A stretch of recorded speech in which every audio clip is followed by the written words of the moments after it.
Hello, geometry learners! Today we're going to take a look at the converse of the Pythagorean theorem. You're going to need to take some good notes and use your calculator and, of course, have something to write with. So when we talk about the converse of the Pythagorean theorem, it's like using the Pythagorean theorem in reverse. So instead of saying, if there's a right triangle, we can use the Pythagorean theorem, now we're saying, what does the Pythagorean theorem help me, or how does it help me determine what kind of triangle I have? So this part you need to get in your notes. What makes a right triangle? Well, obviously there will be a right angle in the picture. That's what we're looking for if we want to know if we have a right triangle. But secondly, what if there is no right angle, but there are some numbers, like this triangle down below? How can we use that picture to determine if we have a right triangle? You can't always go by, well, it just looks like it's a right angle. You have to be sure.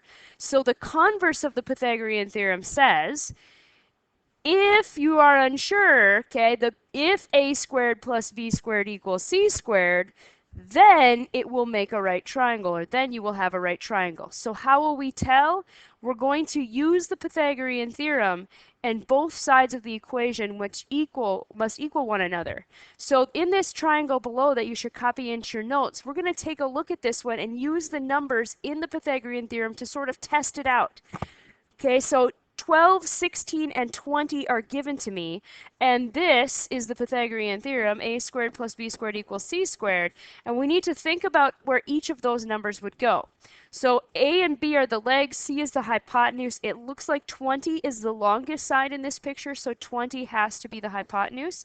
So we'll plug it in for the c, and then 12 and 16 are the legs. And now we go ahead and calculate this. 12 squared is 144. 16 squared is, oops, I typed it wrong. Pause, wait, hold that thought. 256. That's what I figured. And then 20 squared is 400. And now if we check it, what we're doing is we're saying, does this equal each other? Do the two sides make the same value? So if we add 144 and 256, is that in fact going to equal the 400? And the answer to that is, yeah, it does. So what we have here is 400 equaling 400. That checks out. That means, yes, we have a right triangle in this picture. So we know, even though the angle's not marked, the numbers tell us that in the Pythagorean theorem, the numbers tell us that it works. Okay, so what if it's not a right triangle? What kind of triangle will it be then? And again, the Pythagorean theorem can answer this question. Two things to get into your notes. It will be an obtuse triangle if the hypotenuse number is too big. It will be an acute triangle if the hypotenuse number is too small. So too big, too small tells me which way I'm going to go with those labels.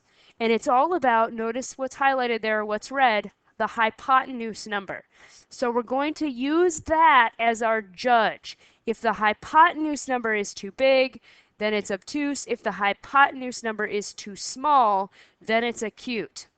So here's a first example that we need to get in our notes. A triangle has sides of 8, 18, and 24. So what kind of triangle would I have? Let's use the Pythagorean theorem to test it to see if it's a right triangle or not, and then we'll see where that leads us. So what we need to figure out is a squared plus b squared, does it, I don't know, equals c squared, and we're about to find out. So who would be the legs? Who would be the hypotenuse? This is the biggest number, so he has to be the hypotenuse number. The hypotenuse is always the longest side in a right triangle. So we'll go ahead and plug those numbers in here. And now we go to a calculator and we actually calculate this. 64, 18 squared is 324. 24 squared is 576. And remembering, this whole time we're not sure if they're equal. We're testing to find out. And now if I add the 64 and the 324, I get 388. Well, that's not equal to 576 over here. But we can compare them to figure out what type of triangle this is. Taking a look at what we have here, this represents the hypotenuse number. So the hypotenuse number, is it too big or is it too small? It looks like the hypotenuse number is too big. He's supposed to be 388, but I have 576 over there. So the hypotenuse number is too big. Therefore, what we're looking at here is an obtuse triangle. Too big, he's obtuse. Okay, so even without drawing the triangle or measuring it, the Pythagorean theorem can tell us what type of triangle we are going to have. Here's another one with decimal values this time. Same idea. That doesn't change our strategy at all. Who would be the hypotenuse here? The 20.5, because he is the largest side. So let's start with the Pythagorean theorem.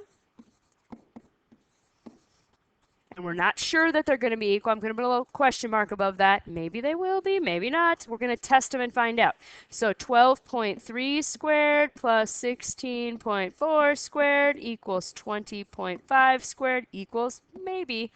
And now we're going to go to our calculator and actually calculate what each of these values is here. 151.29.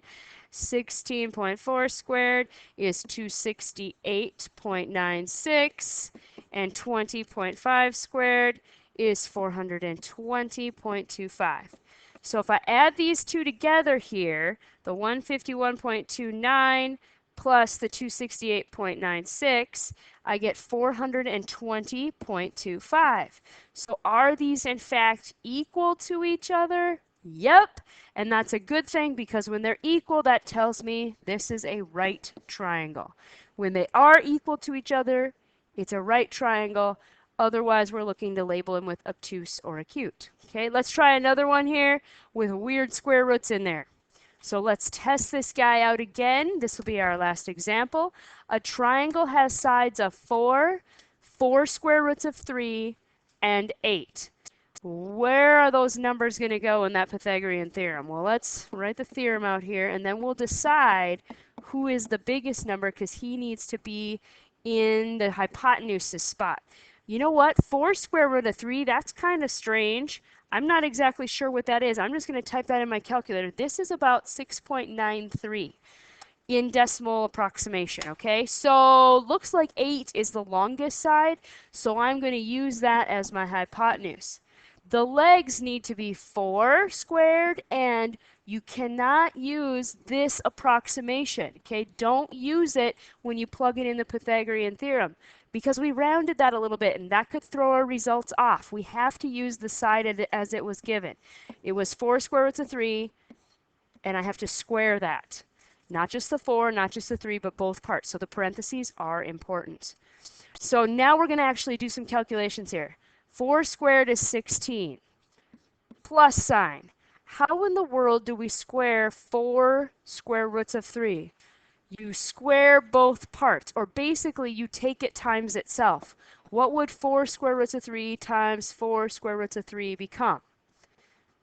Well, when I multiply radicals, I multiply on the outside here. I'd have 16, and then I multiply inside, square root of 9. Ooh, wait, square root of 9 is 3. So what I'd have is 16 times 3. 16 times 3 becomes 48. So when I square that weird thing right there, he becomes just a 48. Okay, no more square roots left.